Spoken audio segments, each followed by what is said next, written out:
వర్గీకరణకు సై, ఎస్సీ, ఎస్టీలకు కేటగిరీ విభజించవచ్చు.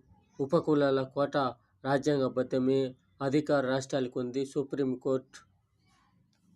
దక్షిణాది రాష్ట్రాల్లో మాదిగల సాగించిన ఉద్యమం, ఉత్తరాది రాష్ట్రాల్లో సాగిన వాల్మీకి ఉద్యమం అనేక చారిత్రక మలుపులు తిరిగాయి. దశాబ్దాల తర్వాత ఇప్పుడు సుప్రీంకోర్టు తీర్పులో రిజర్వేషన్ వర్గీకరణ సమస్య ఒక పరిష్కారం వరకు చేరింది.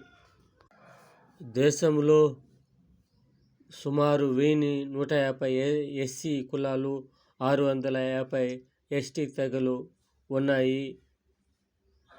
ఈ రెండింటికి మేలు జరిగేలా దేశం వర్గీకరణకు తీర్పునిచ్చింది. చూస్తాము ఈ వర్గీకరణలో తీర్పు సమానంగా అందుతుందా, అందేటట్లు చూడాలని